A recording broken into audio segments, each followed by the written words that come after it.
Hello, I welcome you all once again to my channel Explore Education. I am Dr. Rashmi Singh, Assistant Professor, Department of Education, SS Khanna Girls Degree College, University of Allahabad. And this time I am going to discuss with you a very important non-parametric test, that is chi-square test.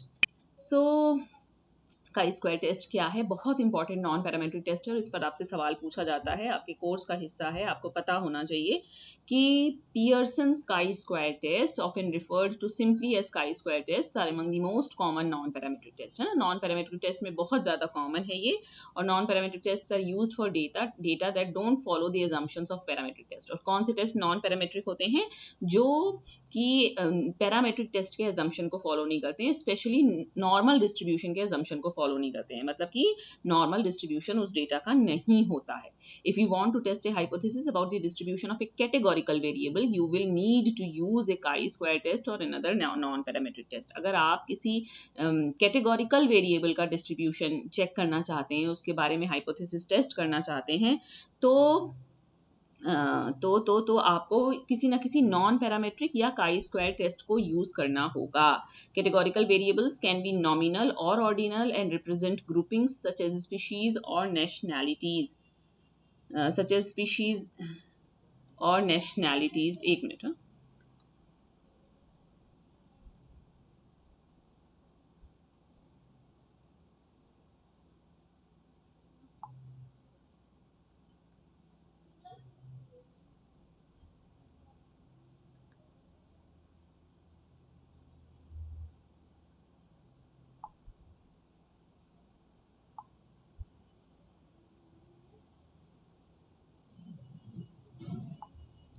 ठीक है, sorry.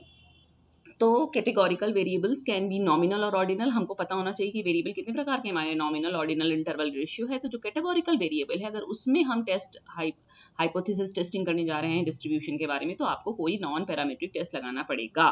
ठीक है, because they can have only a few specific values, they can't have a normal distribution, क्योंकि categorical variable normally distributed नहीं होते हैं।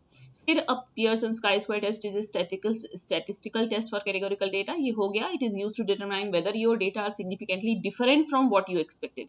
ये सुनिश्चित करने के लिए होता है कि आपके आंकड़े जो हैं, क्या वो सिग्निफिकेंटली डिफरेंट हैं, आप जो एक्सपेक्ट कर रहे हैं, जो अनुमानित है आपके लिए, जो अनुमान लगा रहे हैं, उससे क्या वो डिफर तो है, डिफरेंटली एग्जिस्ट है कि नहीं।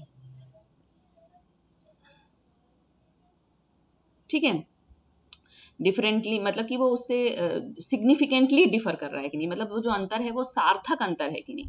और the chi square goodness of fit test, the chi square fitness of good test is used to test whether the frequency distribution of a categorical variable is different from your expectation। मतलब दो तरीके का है, एक तो goodness of fit का test है और एक टेस्ट ऑफ इंडिपेंडेंस है। तो goodness of fit ये चेक करता है कि जो फ्रीक्वेंसी डिस्ट्रीब्यूशन है वो हमारे एक्सपेक्टेशन से डिफरेंट है कि नहीं, और अगर डिफरेंट है तो सिग्निफिकेंटली डिफरेंट है कि नहीं। और जो टेस्ट ऑफ इंडिपेंडेंस है वो ये टेस्ट करता है कि whether two categorical variables are related to each other, की जो दो कैटेगोरिकल वेरिएबल्स हैं वो एक दूसरे से संबंधित हैं कि नहीं। ठीक है, फिर ये इसका फॉर्मूला है जिस पर आधारित आपको सवाल लगाना होगा। याद कर लीजिए, आसान सा फॉर्मूला है, chi square is equal to summation of, सब जोड़ देंगे। आप क्या जोड़ेंगे? और जो आपकी ऑब्जर्व्ड फ्रीक्वेंसी है उसमें से एक्सपेक्टेड फ्रीक्वेंसी को हर कॉलम के लिए, हर बिंदु के लिए घटाइए, उसका स्क्वायर कीजिए और उसको आप एक्सपेक्टेड फ्रीक्वेंसी से भाग के सबको जोड़ दीजिए, यही काई स्क्वायर निकल आएगा। Chi square is the chi square test statistic, summation is the summation operator, मतलब सबको जोड़ना है। ओ ऑब्जर्व फ्रीक्वेंसी है और ई एक्सपेक्टेड फ्रीक्वेंसी है। ऑब्जर्व फ्रीक्वेंसी आपको दी रहती है, एक्सपेक्टेड फ्रीक्वेंसी आपको निकालनी होती है ना। तो the larger the difference between the observation से the expectations, the bigger the chi square. भाई जितना ज्यादा अंतर आएगा उतना ज्यादा काई स्क्वायर की वैल्यू आएगी, क्योंकि ये ऊपर आ रहा है ना, भाग देने वाली संख्या नीचे, भाग देने वाली संख्या न्यूमेरल ज्यादा होता है तो अंक कम आता है, ऊपर वाला अमाउंट ज्यादा है, कम चीज से भाग दिया जाना है तो ज्यादा आएगा निकल के। तो जितना ज्यादा अंतर आएगा उतना ज्यादा काई स्क्वायर होगा। तो to decide whether the difference is big enough to be statistically significant, तो हमको क्या डिसाइड करना है कि जो अंतर निकल के आया है क्या वो सार्थक है कि नहीं, सांख्यिकीय रूप से सार्थक है कि नहीं। तो हमको काई स्क्वायर वैल्यू को क्रिटिकल वैल्यू से कंपेयर करना होगा, इतना सा ही काम है। एक्सपेक्टेड फ्रीक्वेंसी कैसे निकाली जाती है? आपको एक ऐसे मैंने उसका बनाया नहीं है, एक ऐसे बना रहता है ना स्क्वायर की तरह से, एक तरफ रो होगी एक तरफ कॉलम होगा। तो हम रो में जितना है उसको जोड़ देंगे, रो में जितना है जितने भी अंक दे रखे हैं सारे जोड़ दीजिए, कॉलम में जितने रखे हैं सबको जोड़ दीजिए, उनका गुणा कर दीजिए और उनको ग्रैंड टोटल से भाग दे दीजिए, यही आपकी एक्सपेक्टेड फ्रीक्वेंसी निकल आएगी। This formula is apply to each cell within a contingency table. आपको टेबल बना के दी रहती है, उसमें रो टोटल जो रो है, एक रो के बच्चे, एक कॉलम के बच्चे हो, अनुमान हो, फ्रीक्वेंसी हो, गणना हो, जो भी अंक दे रखा, तो रो का सब जोड़ दीजिए, कॉलम का सब जोड़ दीजिए, दोनों को आपस में गुणा कर दीजिए और ग्रैंड टोटल से भाग दे दीजिए। यही करना है आपको। मैंने सोचा कि मैं आपको एक सॉल्व एग्जाम्पल दिखा दूं, बट मैं बहुत जल्दी में इसका हमको कर रही हूँ,